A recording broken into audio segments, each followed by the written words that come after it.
Yeah, there we go. Oilers Live. Stream starting soon. That's the one we want.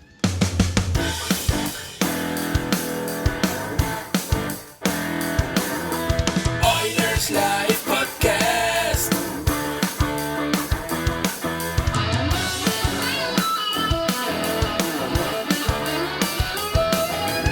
Oilers Live Podcast. I'm still here. I was just quiet.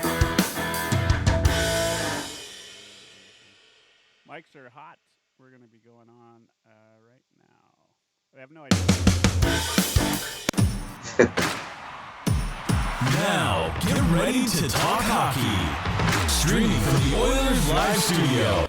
Subscribe or follow today.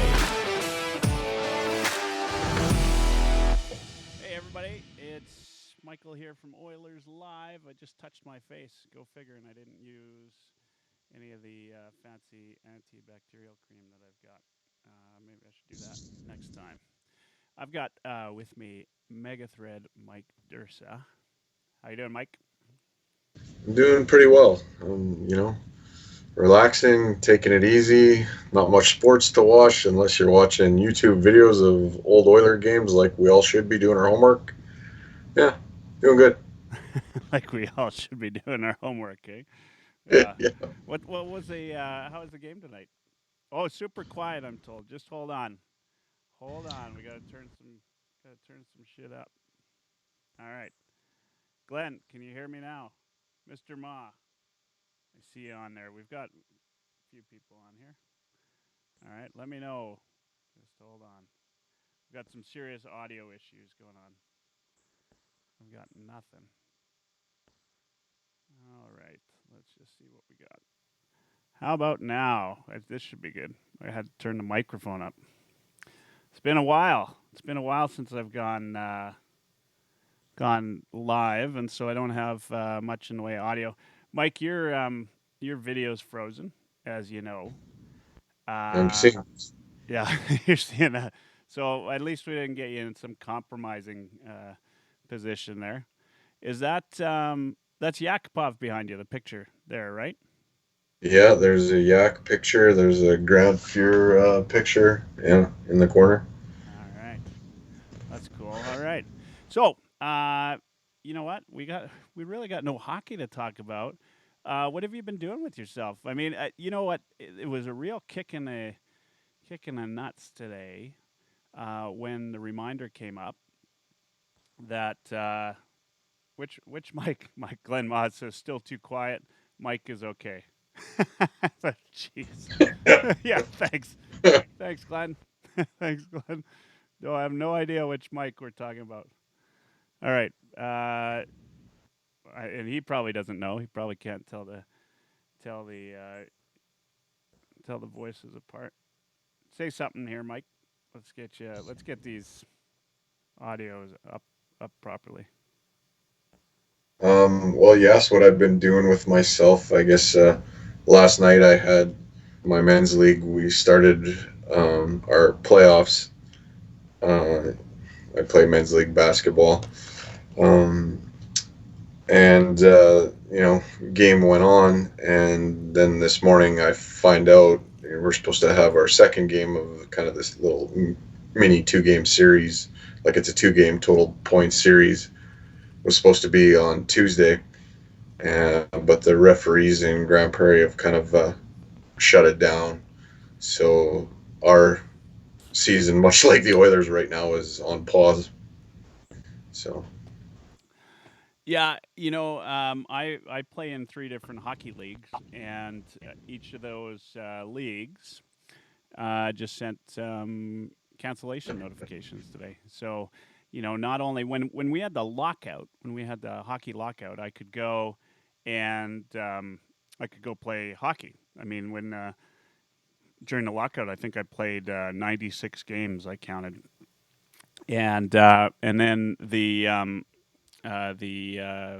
now there's no hockey. I can't play hockey. I can't do anything. It's kind of awful. Dash 8's drinking as much Corona as he can. And Glenn Moss says, I'm quieter than you.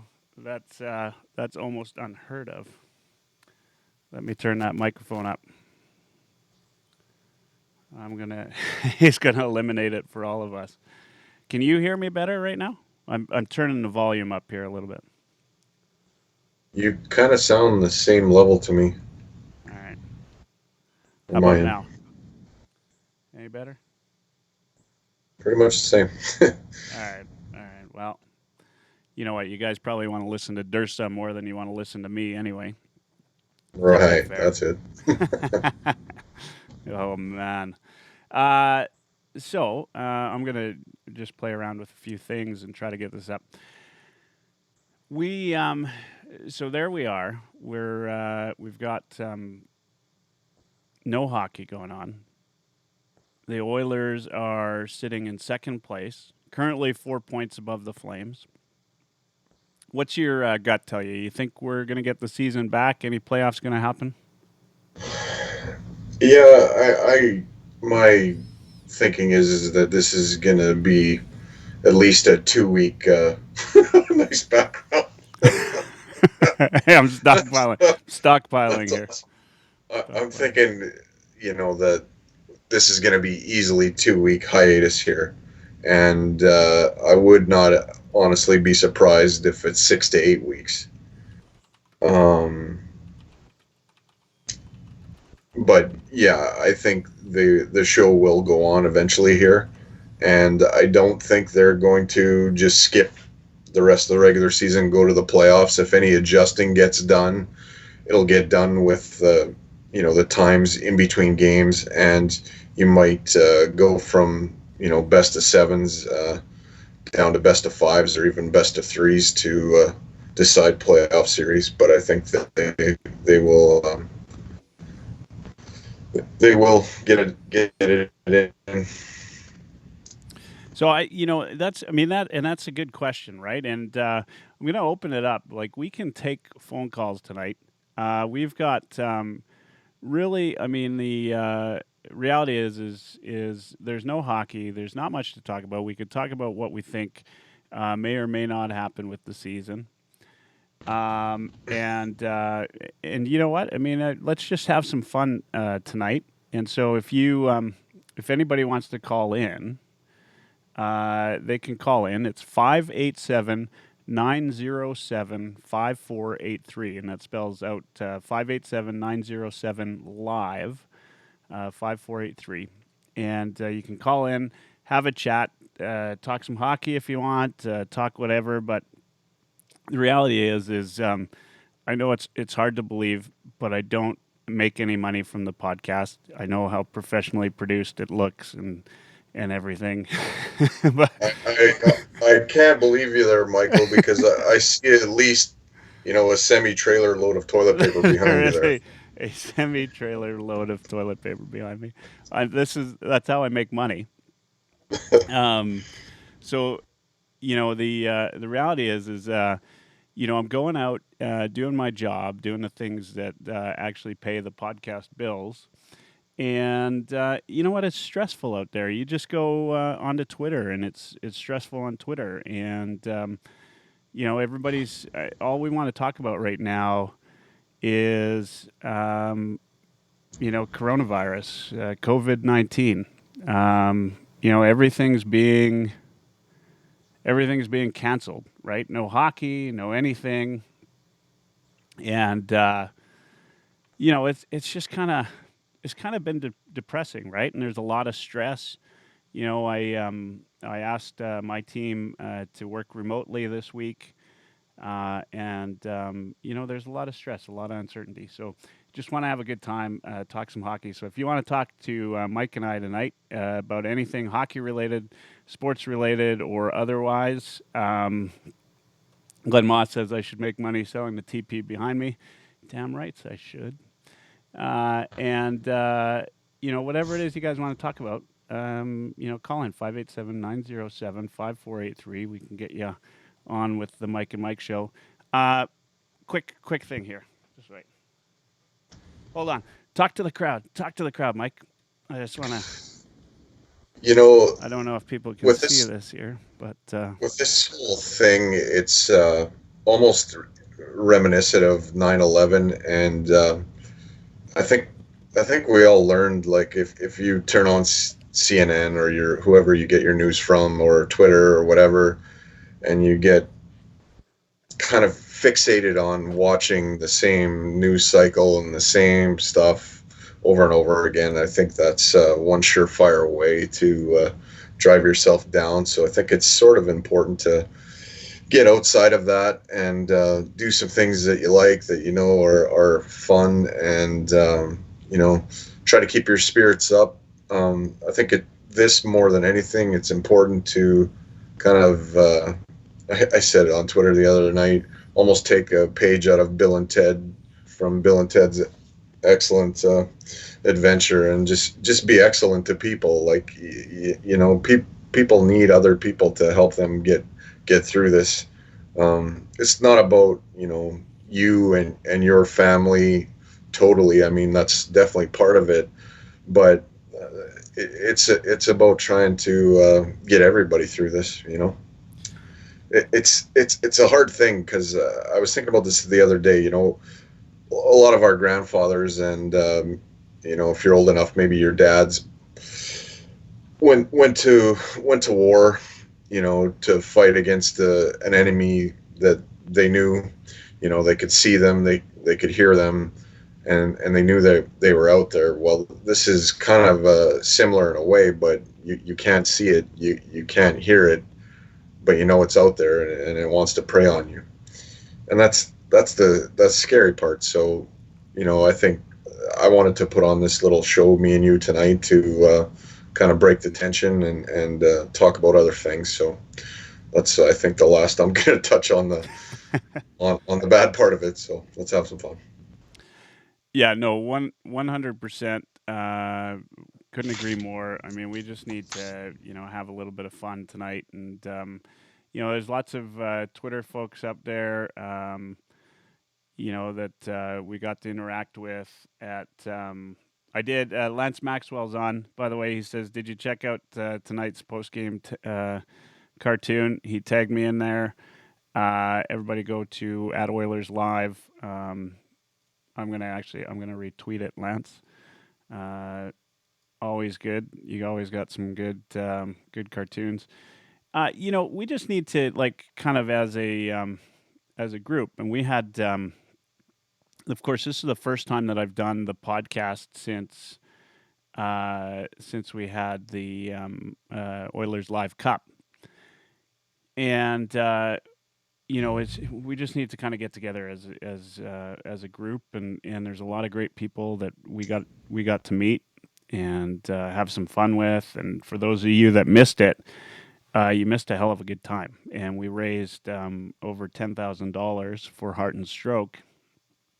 But in the process, I made a lot of great friends, right? And the committee, the group on the committee, that includes you, Mike, and Kim, and Jacqueline, and Cheryl, and Pam, and Jeff, just all great people, and a ton of fun, right? And so, it was just it's been really great. And while all of this crap has been going on, and we're without hockey and without other things.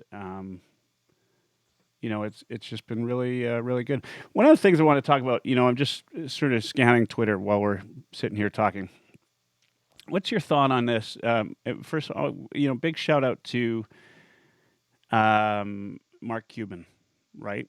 And just immediately after the NBA canceled, how he, is, giving back to all of those staff that derive the majority of their income from working games. And, he said there might be some volunteer work or something that they have to do, but he's kind of giving back to that. What's your thought of the Oilers not coming to the table yet on that? Do you think they will? I think there's a lot of pressure on them to step up. Mark Cuban, I used to have, I didn't like him. I thought he was a bit of a jerk.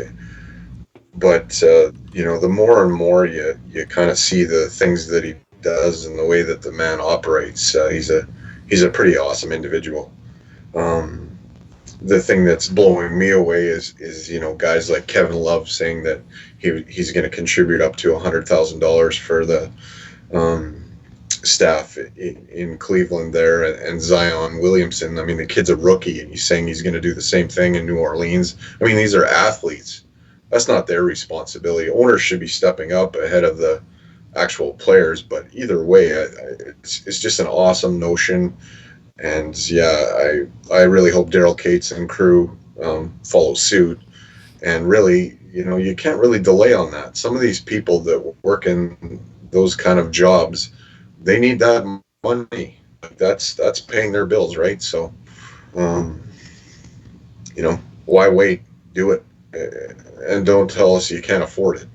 Like, forget about your bottom line for a second and start thinking about humanity. That's what's important. Yeah, 100%. I mean, this is there is some there's so much going on, right? And people. Dash 8 says, let's not jump on them first. Kate says, never been cheap. Um, yeah, I mean, I don't know. Has he been? I don't have any experience with Daryl Cates to know otherwise. I mean, obviously, you got to think that he's got, a significant amount of funds in the bank account, and he could, afford to help out some of those folks. I don't know. I don't know. I think we need to put a little bit of pressure on him. It's a situation where time is of the essence, and kind of like how this whole thing is moving along pretty quickly. I mean, information is coming at us pretty fast and furious. But there's a reality to the situation where if you look on Sarah O'Neill's Twitter, she works for Rogers. She got an email basically the next day saying, you don't really have any events, so so you don't have money coming, right? You're not putting in your shift, so you don't get paid for it, which is kind of the way that, a free market is sort of supposed to work. But on the other end of it, I mean, this is where we live in Canada, and we do believe in, well, whether we like it or not, a little bit of social assistance. People need social assistance right now, and whether you're a diehard capitalist or a communist, even the United States of America now has declared a state of emergency, which opens up the door to release a whole bunch of funds to areas where it's needed. So, the country that's supposedly the most capitalistic country in the world is taking a bit of a socialistic approach to it. So Daryl Cates, I think, should follow suit. Yeah, I totally agree. You know what, Dash 8 might have a point is, there's still time. Yeah. But, whoa, pardon me. Well, there's a cough you right know, there. Yeah. Winnipeg and sort of Edmonton were both put on the spot with this, and Winnipeg has basically said, no, we're not helping. Edmonton today, I mean, I don't know if you heard Anselmi speak or not, but they're evaluating things, so they haven't made a decision one way or another of what they're going to do. Yeah, I actually didn't hear. Maybe fill me in, because somebody commented on the Periscope that Chipman had a shitty response. What happened with Chipman in Winnipeg today? If you're asking me, I believe that Winnipeg said no, we aren't helping out anybody. So, and it was definitive. It wasn't, it wasn't left up in the air. The Oilers basically said they're evaluating things and haven't made a decision yet, one way or another. So that means they're thinking about it, which is a start. I mean, at least you're not totally, rigid and saying no, we're not going to help people. So, yeah, one of the things that I'm kind of curious about, and which is, how it, like, let's talk about how this affects if it goes the whole season. and they pay the employees.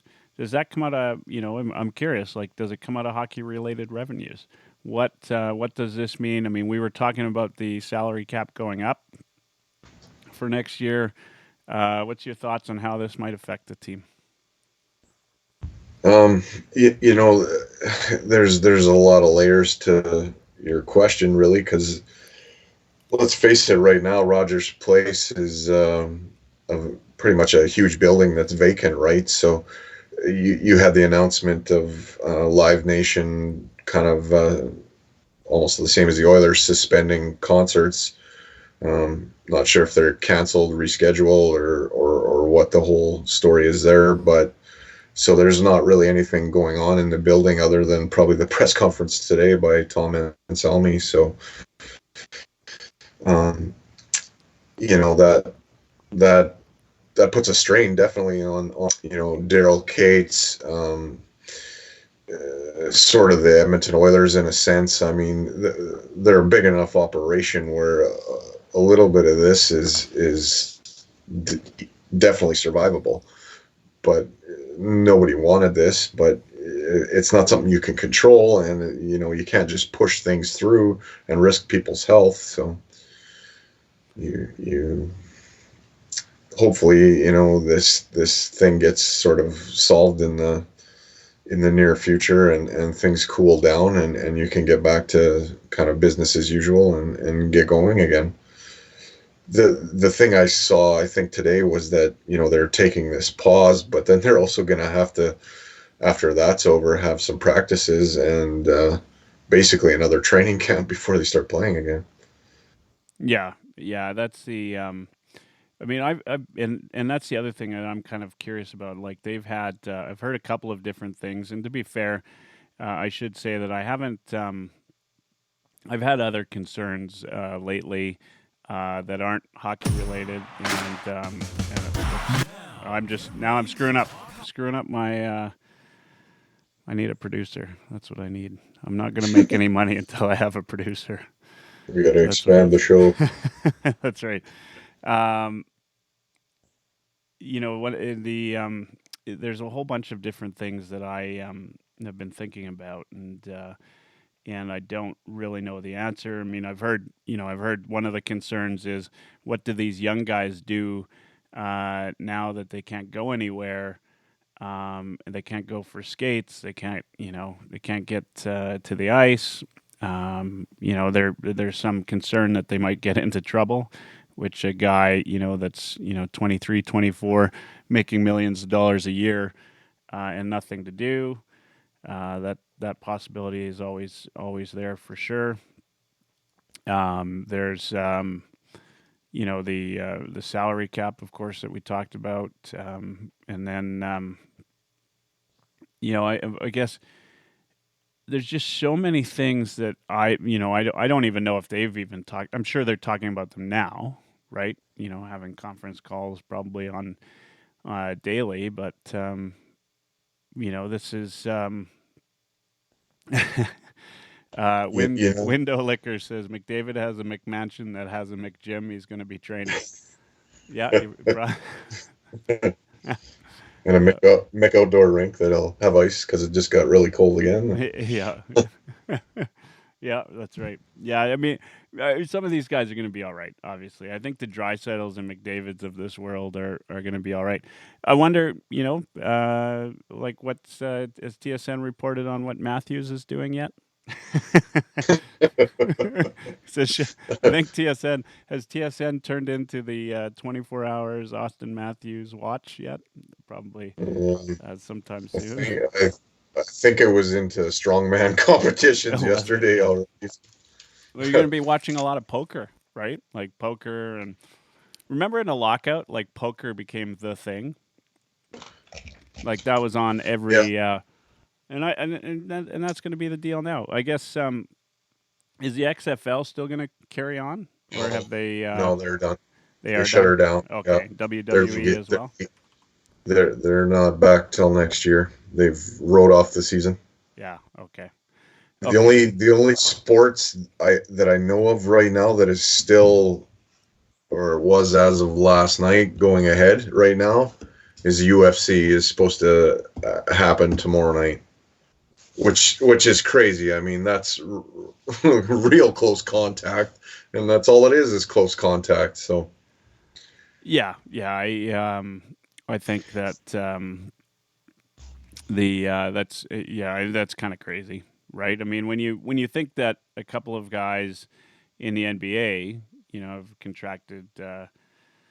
yeah, Oh, my buddy Dan Dixon's on all the way from Kuwait.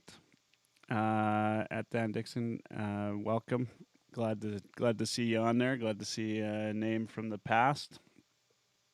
Um, Dan, in the comments, I'd love to know: is there a toilet paper shortage in Kuwait?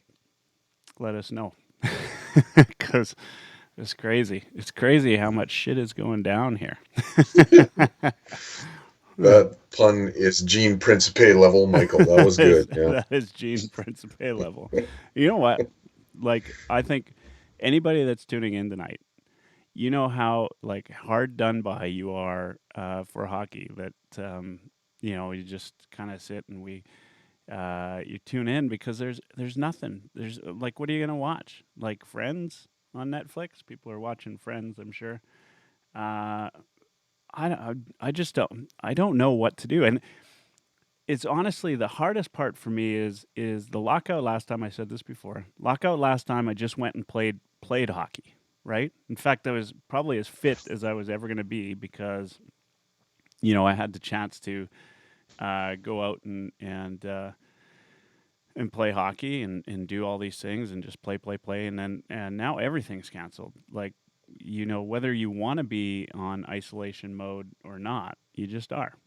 Right. And so, I mean, you don't have basketball, right?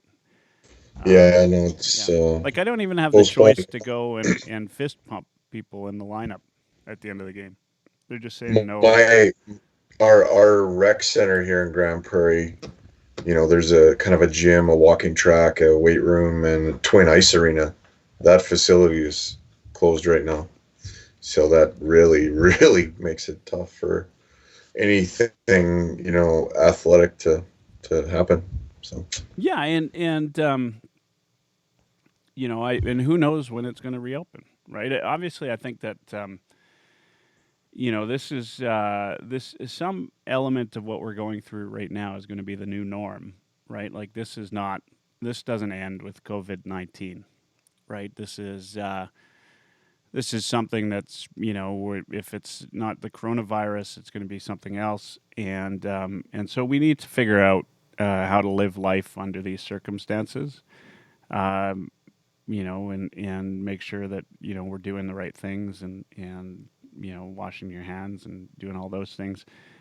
Some people might think it's overreacting. I just think it's containment. And we should say for those of you that may tune in or listen or whatever, the April 4th game is a no-go. There won't be any ice for us to play on, for one. And so, and of course, there's not going to be a Battle of Alberta.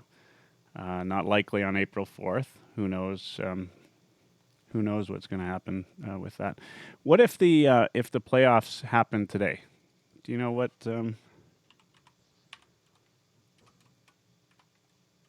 what the matchups would be? I'm gonna. oh, You know what? I think we're teetering on Calgary Edmonton there, but I'm not 100%. We are. It would be. It would be Calgary and Edmonton.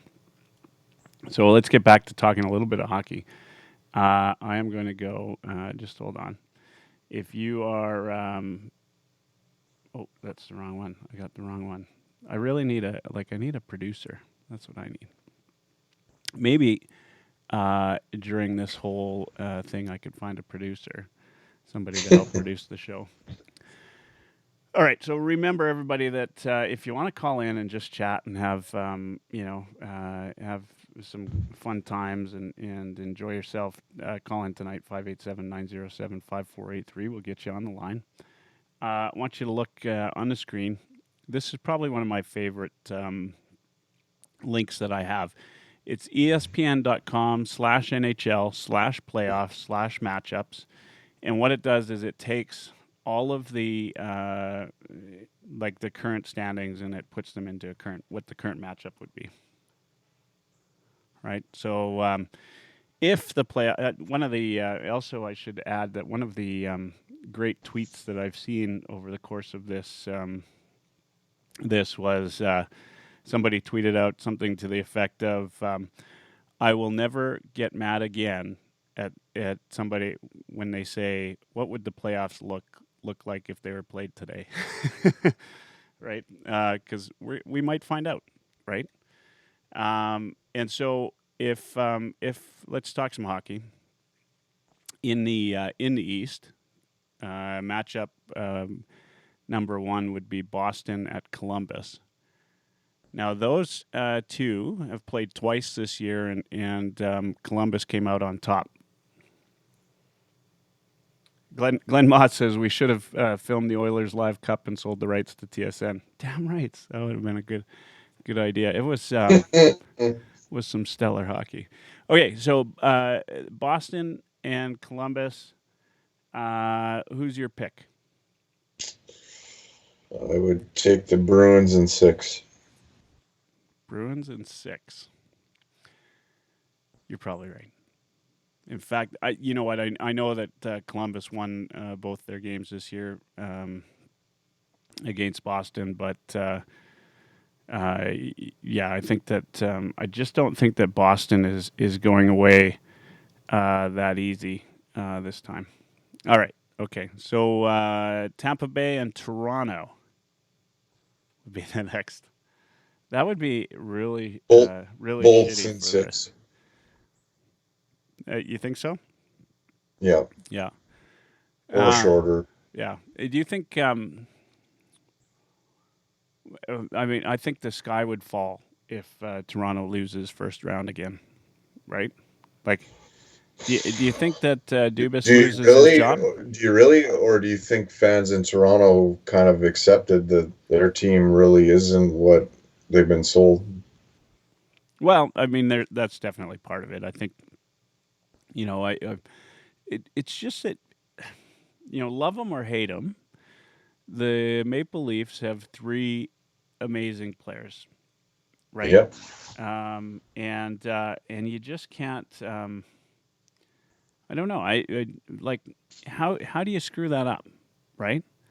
Like it's not all about injuries, right? I think you got to let Dubas go. Like if the Maple Leafs don't do anything this year, I think he's got to be let go, right? I think who they don't have versus who they do have. Yeah, and defense is definitely a challenge there. That's part of it, but also, I mean, they try to address it, but I don't think Kyle Clifford really addresses it. When they traded Kadri, they lost their edge. They just, they became a team that you can sort of bully and have your way with, and that's generally what happens with them. And they play such a, high octane offensive game, but porous defensive game that I don't think it works. I think that Edmonton, always wants to be a high octane offensive team, but I think what's really changed their fortunes is the last couple of games, I guess you could question this, but they've really hunkered down on their, what they give up on the defensive end, and their commitment on the penalty kill is unreal. That's the major difference that I've noticed with Edmonton. Like, we've always been able to throw out some pretty talented guys on the power play, so we shouldn't have had a bad power play. But the changes that were made, bringing in Shea and Archibald and having Jujhar Khaira, organized and know what he's doing, and just the commitment on the penalty kill is unreal. That's I think why we're where we are right now and having a good season is just the commitment there. Yeah, Part of part of it's personnel, but part of it's, the coaching too.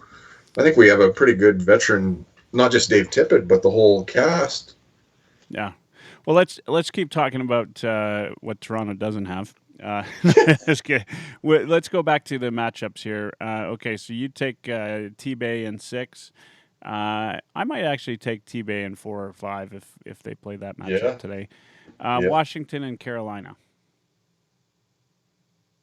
Yeah, that would be a good series. A lot of people give Carolina, high praise, but I would say I'll go Capitals in 5. So, Dougie Hamilton, how long is he out for? I think he's done for the year. But, hey, that opens up something like, is there a chance that he could get out? Like Brett Pesce was out for a season. He right shoulder surgery, right? Hamilton, what happened to him again? It was broken left fibula, right? That's back. That's been quite a while now, right? Like some of these guys might actually be able to come back in time, if depending on how long the season's out, right? Like for some of these teams, like Carolina, an extended break gives a chance for some of these players to get healthy again, right? Maybe I'm getting my bones mixed up, but if you break your leg, aren't you out 9 months to a year? Oh, I don't know. I know I'd be out for like 3 years. I might not ever play again. Hard to say. Yeah, it's a good question. I don't. You know what? I don't know the answer to that. But Stamkos broke his leg, right? And he was approximately a year, wasn't he? Yeah, I think so. Yeah. So, the other thing you have to wonder is if this season carries on, right, and the Oilers get to see playoffs, you'd have to think that the next season would be delayed in the start. And so that works out well for Carolina if in fact Dougie Hamilton's out for a full year. Yeah. Okay, next one up, the Battle of Pennsylvania. We got Philadelphia and Pittsburgh. That will be one hell of a battle. And Philly's been, here's a challenge, right, for Philly, is they've been hot lately, right? Mm-hmm. I think they've been hotter than the team that they have, right? Like I think they've been playing better than they should be. It kind of sucks for a team like that to end up having to delay. They're 9-1-0 in their last 10. Now they're going to have to delay. What's going on, right? So yeah.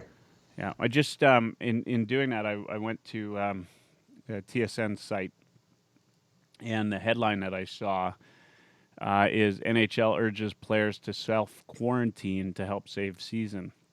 So clearly they are still looking at saving the season. That's Saravelli, a very popular man in Oilers circles. Frank Saravelli. Everybody loves a little bit of Frank Saravelli, right? Yeah, right. Some do, some don't. Right. Oh man, another virus has caught Michael. He's gone absolutely crazy. What's going on? All right, so we've got now that's the East. You didn't say Philadelphia, Pittsburgh. I would take Pittsburgh in 5. Yeah, I would given say that Philly's Pittsburgh. on a hot streak right now, and Pittsburgh and Crosby just too good. I would, yeah, I'm with you. I'll take the Pens in 6 in that one because I think Philadelphia and Pittsburgh hate each other enough that they could extend that a little bit. But I think Pittsburgh's talent would rule the day there. And I think this little pause here would have more of a negative effect on the Flyers than it would on the Penguins. Yeah, no, I think the pause definitely hurts the Flyers more than anything. Going in being so hot going into this stretch here, 9-1-0 in their last 10, and then now just sitting down, getting cold, and Yeah, I just it's going to think be a new they're season, right? I think they were maximizing their talent the last little bit here. Yeah. And Pittsburgh's talent's already there, and you start again, and Pittsburgh's already ahead of the game. So, yeah. All right, now we're going out to the West, where we are, and first matchup would be Vegas and Winnipeg.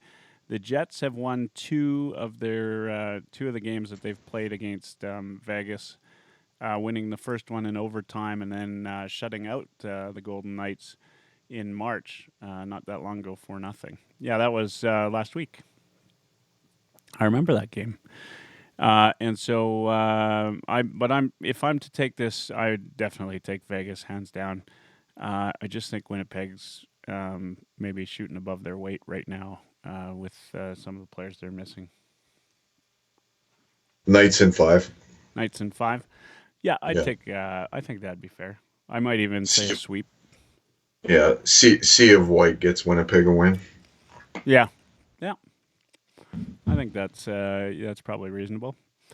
We're going to skip over the next one and go to St. Louis and Nashville. Yeah, Blues in 5. Yeah, I think Nashville's a better team than they've been. I would hate to play them right now, only given the fact that now, is this right? Is this accurate? Do they have the tiebreaker against Vancouver? I need to look on the NHL website.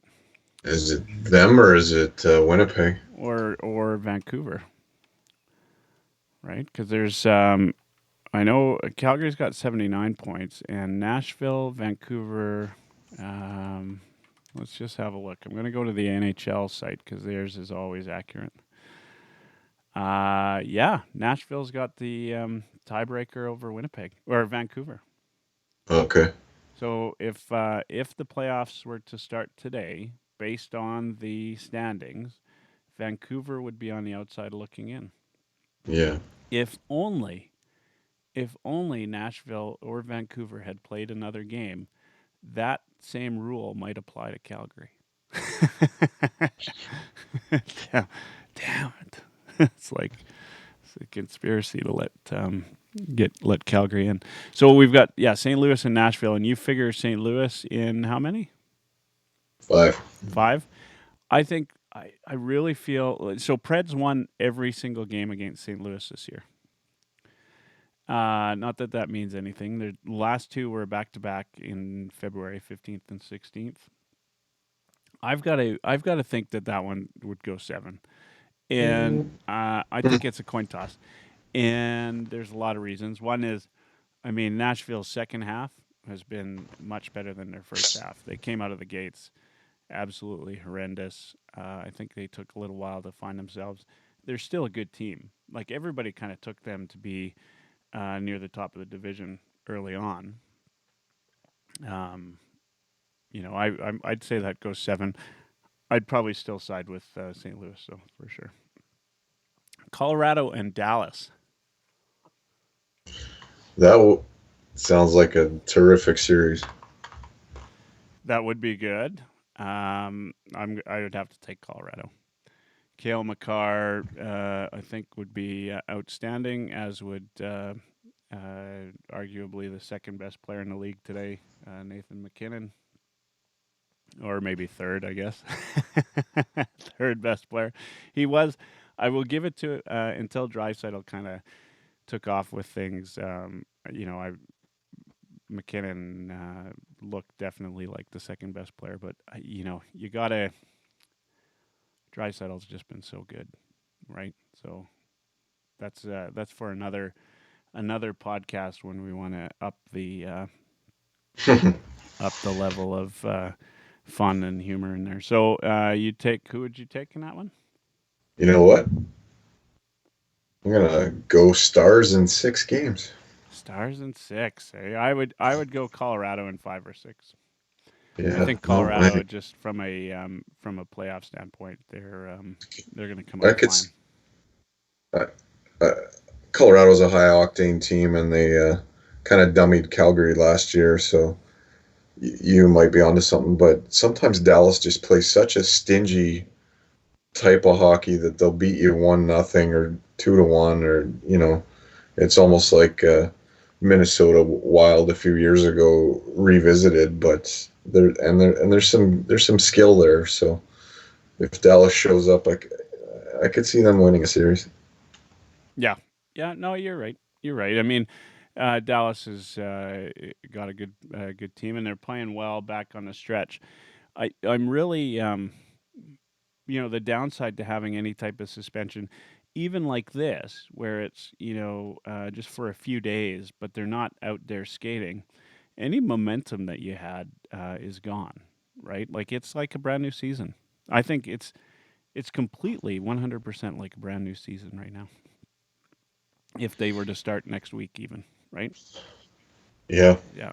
yeah. All right. Now, having said that, the final series is Calgary and Edmonton. So, of course, the Flames came out and won the first 3 and games, and then Edmonton won the last one in commanding fashion. I'd say that in early December, or late December rather, when Calgary beat Edmonton 5-1, they handed it to us. Edmonton totally got thrashed, right? And now, I'd have to say Edmonton's been the better team, but Calgary's been coming on as of late. So there's only one right answer as to who would come out of this series. But the question is, in how many games? 6. 6 games. Okay. 6 games. Yeah. I think Edmonton in 5, and I think because they'd just be too pumped up, right? And you've got 2 guys that are, just outstanding in Draisaitl and McDavid, and I think they would come out flying hard in that game. Which game's the blowout of the series? Oh, good question. The one that Cassian is most engaged in. So all of them. So all of them, yeah. Yeah.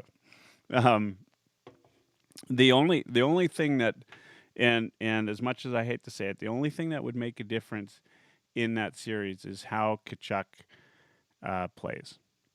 Because I'm not. While there've been some discussion, on Calgary fan sites about Gaudreau playing better as of late. I'm just not and this is not a Calgary thing as much as I hate Calgary. I'm just not a Gaudreau fan. I think that he disappears in the playoffs because it gets too tough. There's many times I watch a lot of Flames games because it's the second favorite team's always playing when the Flames are playing, and it's the team they're playing against. And so, one thing that I notice is like going into a corner, he just does this little thing where he sticks his stick out and tries to steal the puck. He doesn't. It's not like a Yamamoto, right? Like who goes in there and is absolutely killing it, right?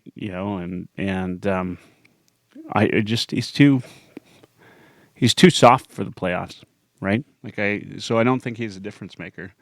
I think as long as he's on the team and he's considered to be one of their top performers, they are in trouble in the playoffs. Doesn't matter that they got Lucic, because to be fair, I think Lucic is a non-issue, right?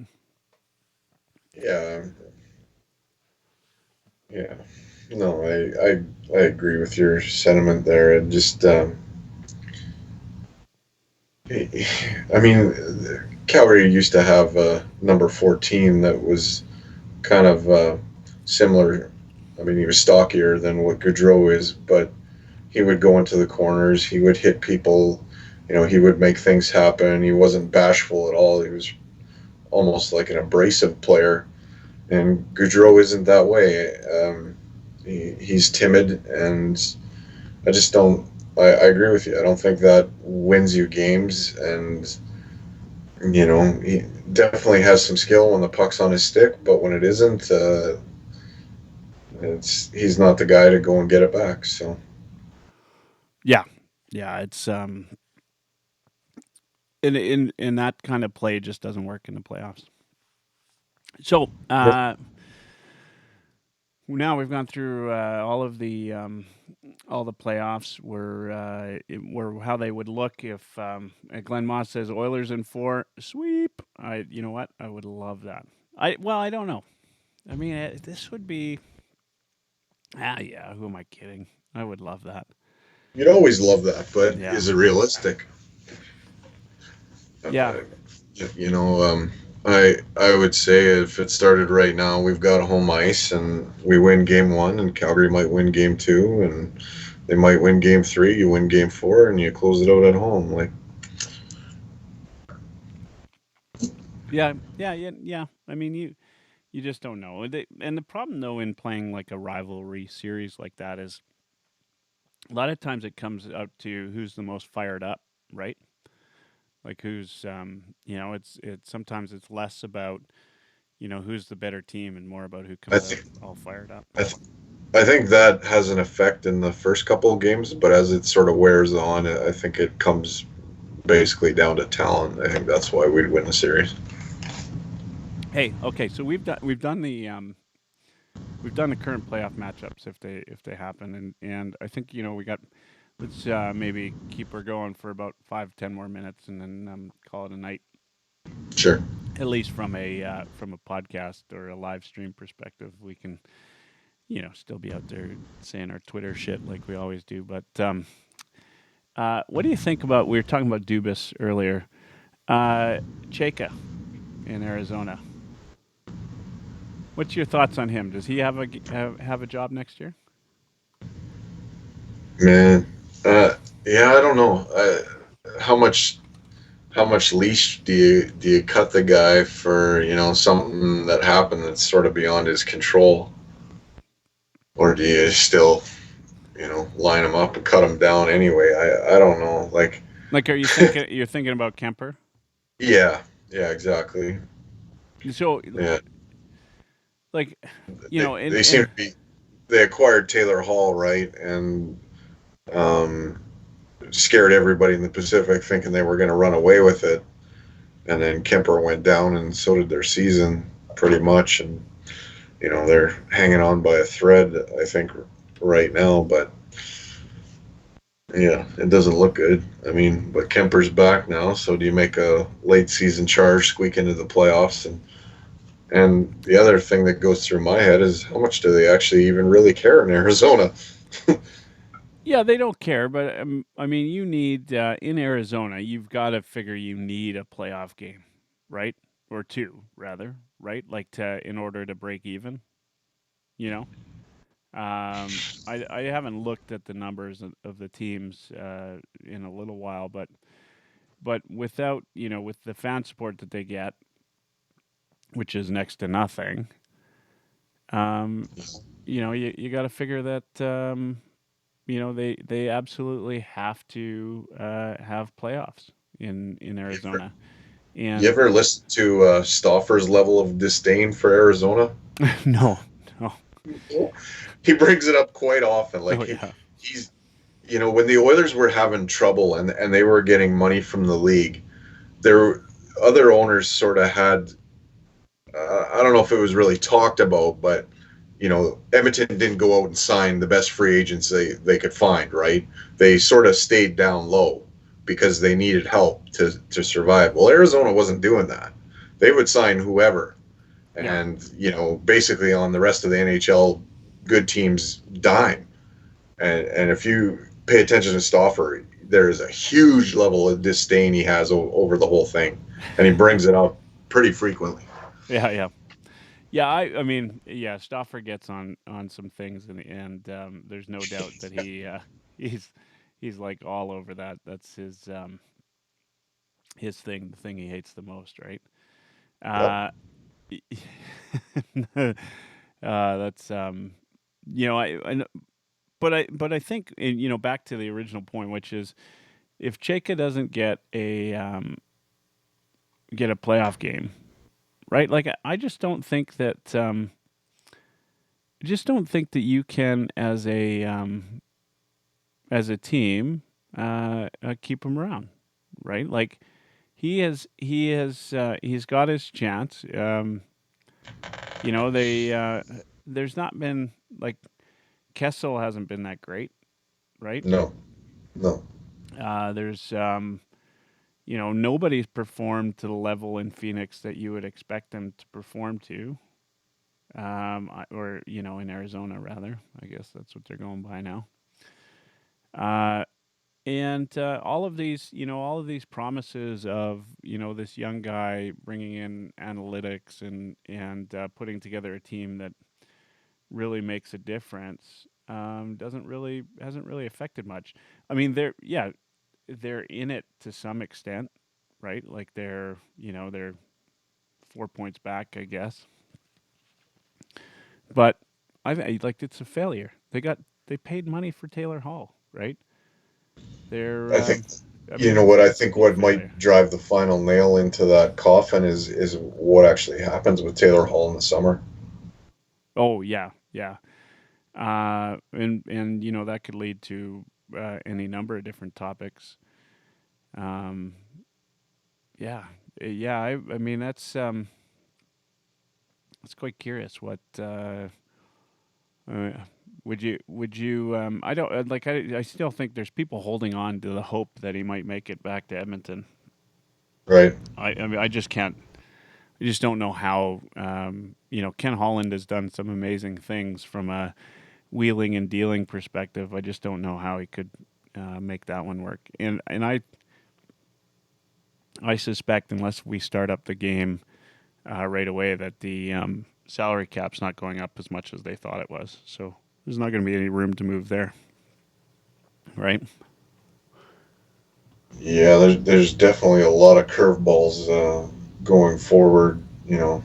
Salary cap wise, how are you going to conduct the rest of the season if you're going to play it in playoffs and next year if you run your season into basically July. You know, I heard forget who it was. I think it might have been John Shannon, but I'm not 100% sure. Anyway, the point he was trying to say is that they can't run the season past July 1st, like free agency. I think that's just a technicality, and there's probably ways around dealing with that. You push back free agency, you push back the draft, so you can get the season and the playoffs in. I don't think they will just start the playoffs immediately if they start back up. I think they will try to get all their regular season games in, just because that's how players actually get paid. They get paid for 82 game season. They don't get paid for the playoffs, so they want to get their full salary, so they have to sort of finish the So, 82 games. so your gut tells you they're going to finish the games. I don't think they would. I think maybe they would. I just don't know how they could, right? Unless if we're only out for say 1 or 2 weeks, right? I just don't know how they could go back and play another 10, in some cases 10, 12 games, right? Are we in that realm, or is it almost 14, 13, What Oilers have played 70, right? So 12 games, right? 12 more games? Yeah. Yeah. So I think some of the things that I've heard is that more back to backs. You definitely won't have 2-3 days in between games, that kind of thing to shorten the shorten the timetable. Yeah. Yeah. Yeah. I mean, And then there could be adjustments to the whole playoff format. Instead of best of sevens and best of fives, or you know, If they definitely, if they do that, if they go, if they try to fit in all of the games to the end of the season, then definitely what's going to happen. Like I can't see them going in and doing a full on playoffs, right? There's got to be some modification. Like first round is best of five, right? yeah. Or yeah, I That's mean there's the other first two thing they were rounds. saying. The first and second rounds. A lot of times there's 2, sometimes 3 days in between games. They'll tighten that up too. Yeah, yeah. You can't. There's no way you could do it best of seven if they're already tightening up the regular season. If you think they're going to go and play the 82 I do. and they Yeah. tighten that up, I just don't think that you could expect them to play a full playoffs. The players Something open has to themselves change. Yeah. out to risk of injury. The playoffs, and here's why that I think you might be wrong. Is in my mind, there is nothing better in the world, in the sporting world, than the Stanley Cup playoffs. Like this is the team that wins the cup, with maybe a few exceptions over the course of time, where like a dominant Oilers team or whatever goes through. The team that wins the cup, like it is a grueling road, right? Like It this is is the ultimate war of attrition, Michael. yeah, like, and so you just like it is the one sport where I could watch every single playoff game if I had time, right? Yep. Like Especially I could get especially the first round. oh The first round to me is the best. Like the hate level and the like guys just they're going. I mean, there's nothing to save it for there.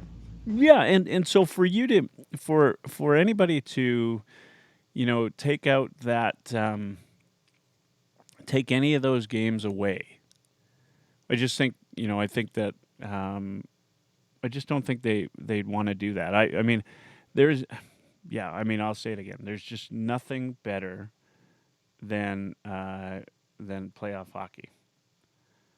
Um, and and I just it is the absolute best. Like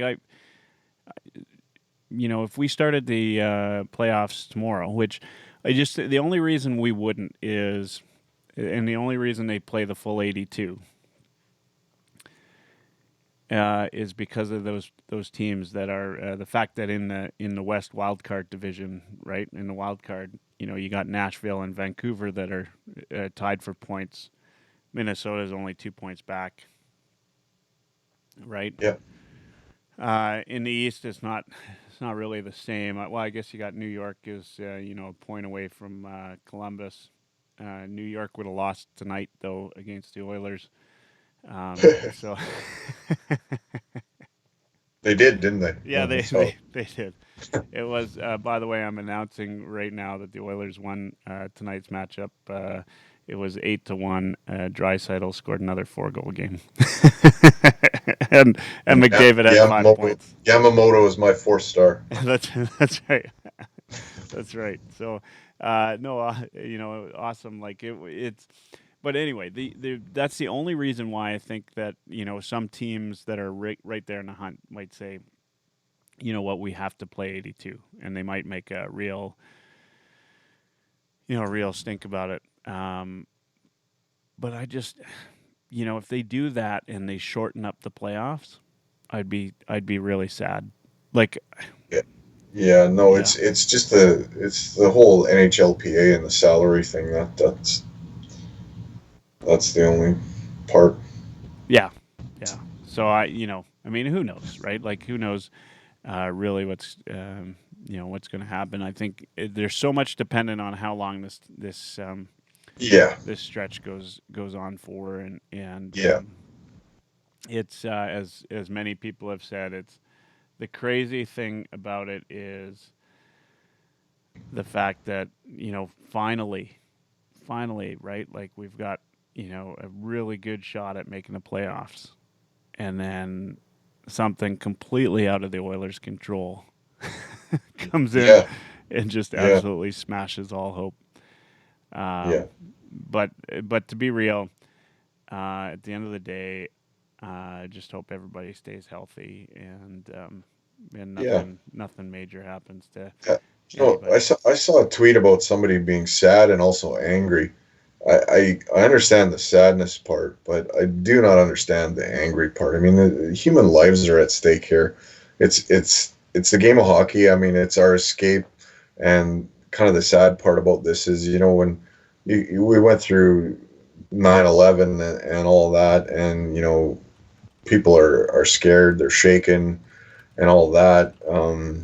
I think sports is kind of what was our escape, and kind of calmed us down, and that's a big part of our identity as North American people. I mean, not to say that everybody loves sports or needs to love sports, but it was just an escape for most people, and I think the New York Yankees playing right away after 9/11, made people feel like, okay, it's okay to go out and do things, and at this time we don't really have that. So that's to me the part that's a little bit sad, and our team was doing well, and we're all anticipating the playoffs, and licking our chops for maybe a Battle of Alberta to uh, to come back to life after how many years. I don't even remember when the last time was. It's been so long, right? There was almost a chance in '06 if Calgary could have beat Anaheim that we would have met in the you know the I know. in the Western Final, but Calgary screwed it up again. yeah, it didn't come to Yep. fruition. But I really don't understand how you could be angry over this. It's you know the NHL did the right thing. Whether Well, there's no whether about it. They did the right thing. You can't put players, you can't put fans, and you can't put people in general at risk. I mean, and we can't downplay this. It kind of irritates me a little bit that people want to minimize it and say, well, it only affects old people. Well, you don't love your grandma or grandpa. It's they're not only old people; they're people. Yeah, Uh, it, 100%. yeah. So Yeah, it's yeah, but it's all right to be sad. I think like yeah, for sure. and then the downside, for those of us that are really like invested as fans, right? Invested enough to either do podcasts or do blogs or do whatever, or just buy all the merchandise and do all of these things. And for those of you that watch the Bakersfield Condors and all of these different things out there that are available to us as fans, the real, one of the real kickers is we're doing all of this, and we don't even have we can't even talk prospects. We can't talk about how well Yeah, Broberg is yeah. It's doing, or how well Bouchard is doing. We have zero hockey to talk about. We can't talk about any it, prospects. We just don't know. it is Everybody's inside. totally different than the lockout, isn't it? Like I remember during the lockout, you talked about playing hockey a lot. Well, the year of the lockout, Theo Fleury and Gino Ojek played in a kind of a small town about 40 minutes from me. Um, and I would go out and watch them. And the one time Ryan Smith wasn't playing for the Oilers, but his brothers were playing for the Bentley Generals, and they played against the Horse Lake Thunder. So I went out there to watch a kind of a playoff game, and Ryan was actually there watching his brothers too. That was kind of neat. So I did a lot more, almost, watching games live at kind of a pretty good senior hockey level that year, and that kind of got me through too. But I mean, that isn't even there now. Hockey Canada kind of shut down any sanctioned hockey events, so Hey, it's we've got Eric Friesen coming in. I was gonna call it a night, but we've got Eric Friesen Well, calling in, and so let's. Hey, Eric, you there? I'm here. I just saw the good news on your Twitter feed, so I thought I'd be first fan to call in and talk about that decisive 8-0 win. Oh man, you know what? I didn't catch the game notes as to who was in net tonight. Maybe you could let me know. Oh, I wasn't even paying attention to that. All I know is Draisaitl had 4 goals and McDavid had 5 points. So that's the big takeaway from this one. it was. I think Draisaitl's well on his way to another 50-goal season. Yeah, if tonight had anything to do with it, Matthews. he was a man on fire. Oh, Yeah. man. You know what? I'll tell you what, Eric. Thanks for calling in, by the way. Mike and I had this planned. We were going to do after the Winnipeg game, and it just didn't work out. In fact, I had my last hockey game of the season on Wednesday as well, because my hockey's been all been canceled. Which, by the way, I scored probably one of the nicest short side goals I've ever scored. And nice. Yeah. So if you're gonna go out in style, we won that game. And as I say in rec league hockey, if you score 8 goals, then you better win the game. And so it was a decisive 8-6 win for the team. Anyway, Mike and I were going to do it. I had the hockey game, so I couldn't do Wednesday night post-game podcast. And so we decided we would do post-game Islanders. And who would have thought? So, who would have thought? Yeah, I mean, we didn't know. Of course, for those of you that are listening or are going to tune in or whatever, Eric Friesen has recorded a podcast that I'll be releasing at some point tonight. And sorry I haven't released it yet. You guys will be talking. Oh, don't worry. I don't think we're in any rush with those. It's not like there's going to be new content coming to make it irrelevant anytime soon. So I don't think we're in a huge panic. So who did you have as your guest? I had Brad McPherson. He is a independent hockey analyst for the Blue Bullet Report, a site that he started. I think they're associated with HF Boards as well, or at least they were at one time. And we did mostly draft talk. We kind of talked about some of the Oilers prospects who have come up, and he's got a draft model that determines how you can project out prospects' point potential at the NHL level. So we talked a little bit about Yamamoto, Jones, Bear, Benson, Legason, and then some prospects that the Oilers might be targeting in the first round this year. Oh, okay. And Mike, do you know he goes by Blue Bullet Brad, so that's at Blue Bullet 1981. Did you know of him? I'm not familiar with him, no. Okay, no, neither was I. But that's you know what, we will tune in, and of course, the nice thing about being the guy that runs the Oilers Live channel is I always get the first listen of the latest and greatest podcast. So so I've had, as you know, I used to have Sean Patrick Ryan do the Oil Night podcast, Late Night with the Oil Night, and that was fun. And there were a couple times where, I'm not going to lie, I thought maybe I better edit some shit out, but... Well,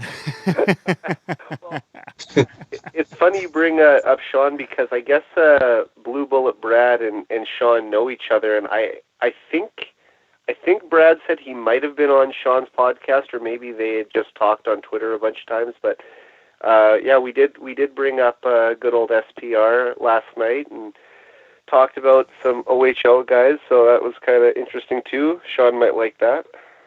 And were you? Where's Brad located? Is he an Eastern guy then? He's an Edmonton guy. Okay. Yeah. I'm pretty sure he's lived in Edmonton his whole life, and just talked about, the things I usually like to cover on all my podcasts, finding out how you became an Oilers fan and some of your best memories of the team before we dive into talking about how the team is doing this year. So it was good to kind of have a prospect guy on, because I really hadn't talked the draft or prospects since I had Larry Fisher on in December, and rightly so, because the team's been so good, you don't want to talk about the draft too much. Yeah, no, that fair enough. I'm really curious too. I mean, we haven't even talked about it. What happens if they cancel the season, right? Like, do they Yeah, give everybody a lottery that ticket? way. Right? Like that's what they did You after that know, one lockout. well, they did in 2005, right Yeah. after the 04-05 season was canceled. Yeah. Um, but I I mean, mean, obviously, a team like the St. Louis Blues or the Boston Bruins would have extremely low odds, right? Can you just imagine if somehow, say, Boston with a 1% odd got Lafreniere? That would be just insane. oh, well, we all know Edmonton. Edmonton would win that. Okay. Can you just imagine? Oh, Let's, the Oilers have one of their best seasons in 20 years, and then they end up getting Lafreniere. The Eastern media would just flip out, and personally, I would love to see it. oh, we were talking about the sky falling if Toronto didn't make the playoffs this year. I think that the sky would definitely fall if we won first overall. I have got so for those of you that are listening, I've got Eric Friesen and Megathread Mike Dursa online. Eric Friesen does the Forever 99 podcast right here on the Oilers Live channel. But importantly, if you're watching on the video, I've got up. Mike, are you watching on the video here? Got you. Yeah. Yeah, good. Because it's important for you to see what I'm holding in my hands. And it is the Adam Zakuski Memorial Trophy, Memorial Cup. And it's for our good friend Adam Zakuski. And somebody at Ice Baby says, "Can you spare a square?" Sees the background. Anyway, so this cup here means a lot because it's in honor of one of our good friends. But Eric and I were on the winning team, Mike. So you know what? Suck it. Suck it. We won. We won. And you know what? You don't even have a chance to get it back on April 4th because we're not having the game. So we get to, I get to cherish this baby, put it on my trophy case with all of the other cups and stuff that I've won. And you know what? Good job out there, Eric. Did you get it? What was your point total for the game? You must have been. I think I had an assist. You had an assist. Okay. Had a couple glorious chances in front that I didn't finish, but I'm pretty rusty. I didn't play any men's league this year, so my hockey's been exclusively at the outdoor rink with the guys. And when I'm out there, it's not like you're going 100 miles an hour, really working on things too much. So I think that if I had played ball hockey, I might have been a little more of a contributing member to or if I'd played ice hockey this winter, I would have been a more contributing member to your team. And Mike, you know what? I didn't ask. I mean, what's your excuse? I mean, we know it's not real, but if you had if you had to come up with an excuse as to why the team Megathread just couldn't pull out a win, what'd you tell the troops after in the dressing room? I'll give you Ryan's excuse and not mine. How's that? Yeah, sure. Yeah, his excuse was you guys didn't have a goalie. Oh, no, is that what it was? You know what? I'll say that was the highlight of my game. I'm a very poor defensive player, and I back-checked and took away a bit of a scoring opportunity from Ryan Bike, so I'll say that was my personal highlight. And at the end of the first game, I was chirping him a little and telling him he was going really slow out there, and then he really turned on the jets. And he's a good player. Yeah, for about the first 5 minutes of the second game, I'm like, damn it, it's like chirping, the wrong guy, right? Like getting somebody else fired up. Yeah, attaboy, Riddich. That's right. That's right. Can't save Dave. Anyway, you know what? It was great. It was a lot of fun, and just sure was. I said it earlier, and I'll say it again. Is we made some good friends that day. We had a lot of fun. It's going to be bigger and better next year, and then we've also got lots of different support this year, and hopefully we just grow it to be something absolutely outstanding and something that's meaningful for the guy whose name is on this trophy here, Adam Zakuski, right? And we're gonna do, assuming we can get ice in the summer, we're gonna get a game going where we'll probably donate to pancreatic cancer, right, Mike? And we'll do the game for Adam again, right? Yeah, I think that's When is that? somewhere in July, right? What again? Yeah. So July? I'm trying to remember. I'll have to remember the time that we did it last time. We did it at a certain time so that we could do it for his birthday. And Yeah. Some tells me July 23rd, but I'm not 100%. yeah, you know what I mean. Obviously, I have the information on it, but I'll just tell you that it was it was outstanding, and I will when the time comes. It'll be a tough day because as you know, we talked about, and he said to me, and he said to you, Mike, and everybody that was there, he had full intention of being there Yeah. for this game Yeah.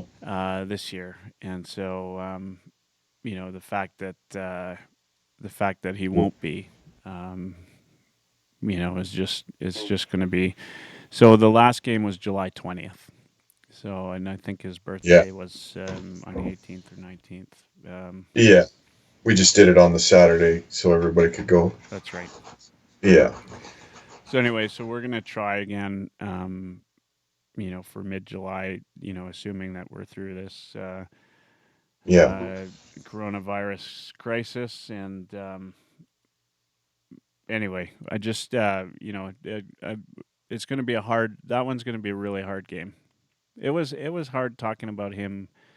And I think, you know what, I think we should talk about him for a minute because haven't really done a podcast since the Oilers Live Cup. But you know, the Jeff Aid, who was part of the committee, went to the memorial or celebration of life for Adam, and showed Adam's wife Amanda the picture of us at the game, and according to Jeff, and she was quite moved by it. And you know, he was definitely worthy of having this honor, because I think he did something for a lot of us, which was, you know, here he was faced with something unsurmountable, like insurmountable. I remember the moment that he released on Twitter the note from his doctor that really said he had, you know, I don't remember the exact time, but roughly 6 months to live. Yeah. That he was terminal. He was terminal.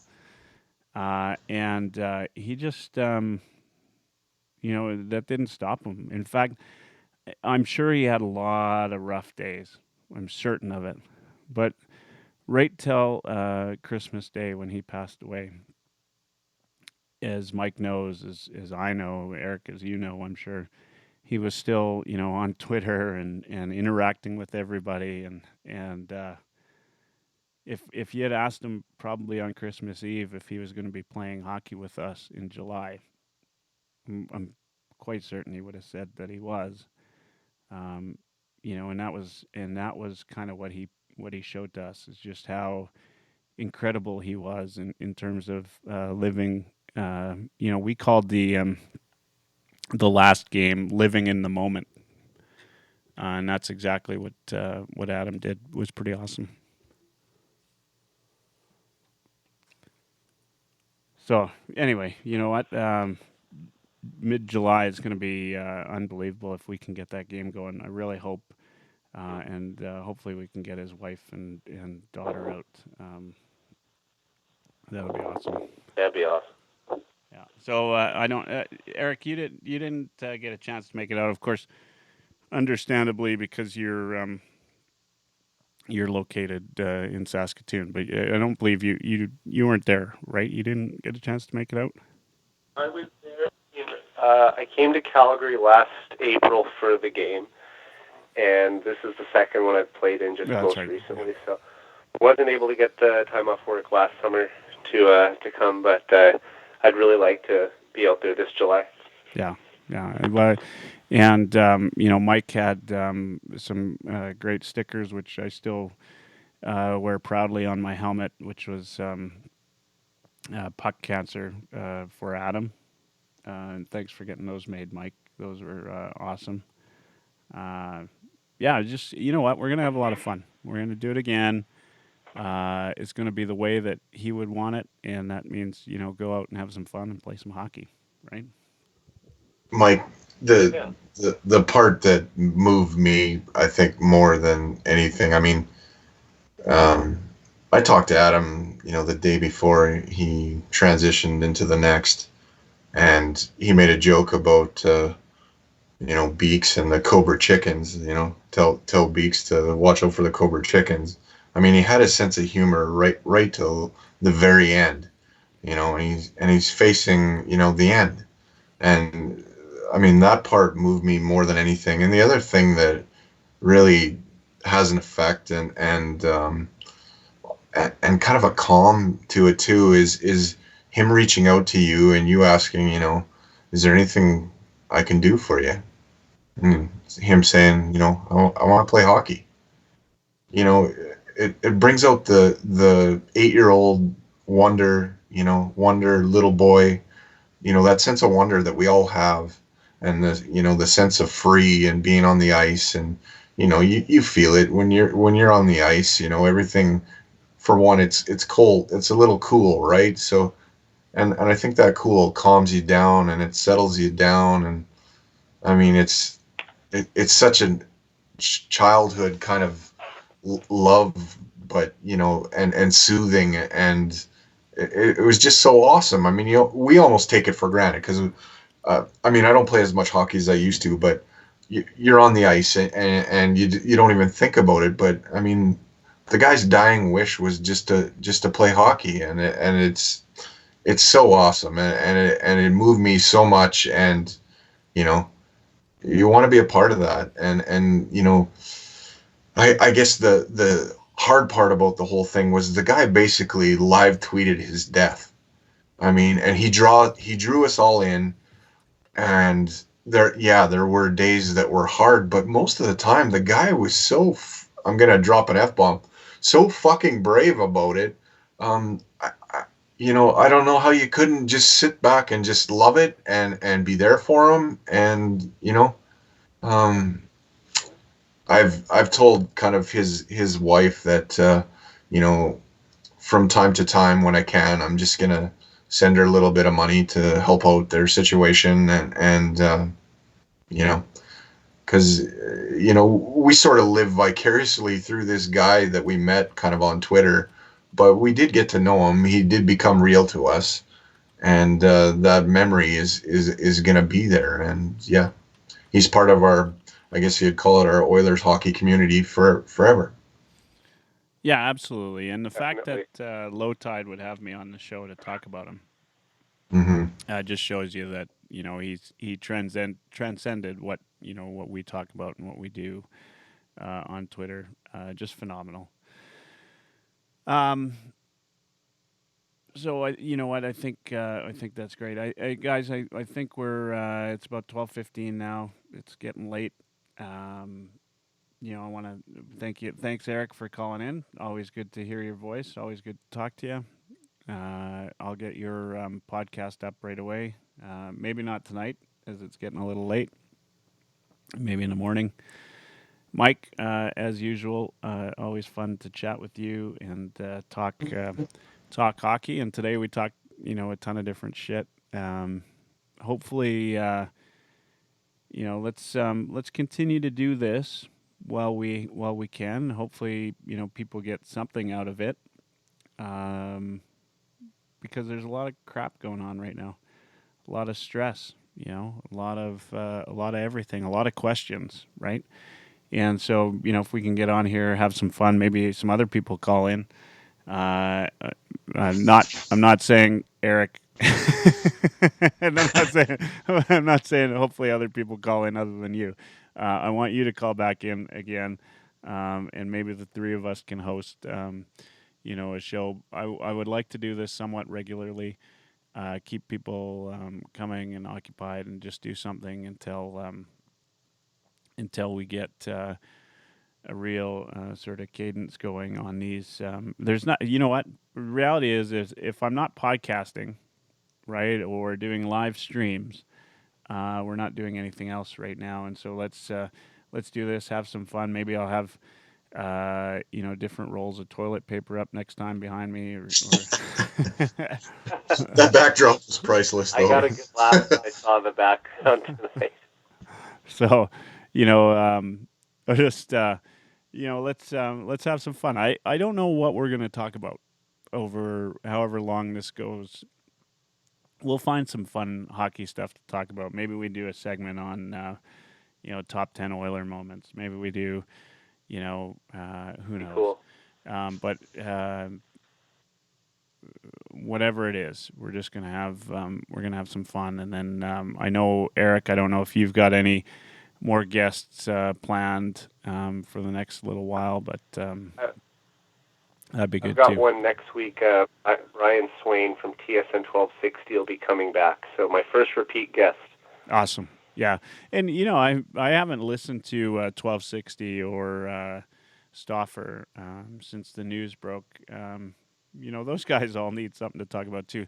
We need some good stories, right? And a lot of good things to happen. And let's just keep doing this and having some fun. And there's so many really I just got a reply to my my announcement about the Oilers beating the Islanders 8-0, and it is, I wonder if someone is going to be a millionaire. Doesn't somebody win for $100,000 if 4 goals, or is it 5? 1 million, isn't it? Is it? $1 million score and win. Yeah, if it's 5 goals, right? 5 goals is $1 million. Is that what it is? Yeah. Wouldn't that be awesome? I Or like 100,000. I think. wish I had the power. All right, guys, let's call it a night. And I think next time, I'm not sure the date, but within the next 7 days, I'm going to commit to doing this again. Indie Girl Mama says 4 goals. I think 4 goals is $100,000, though. That's what I think 4 goals is $100,000. Yeah. Okay. She's confirmed 4 for 100. Right? 4 is 100. Yeah. So somebody out there, some fictional person out there, has won $100,000. Yeah. Yeah. Oh man. All right. Okay, Big night. everybody. Have a great night. Within the next 7 days, I commit to being out here again, doing another live stream. I'm not going to release these on the podcast channel. I just want to have people call in, and hopefully we get something going. We can have some fun, and who knows, right? Maybe I can have some cool guests. Who knows? We'll just do what we do. Thanks, guys. Any last words? Oh, thanks for having me on. You guys are great. It feels like old times listening to the Mike and Mike show again. Good. Mike? Oh, man. Yeah, stay safe, stay clean, wash your hands. All right. From the Oilers Live studio in a bunker in the middle of nowhere where no virus can find me. Everybody have a great night.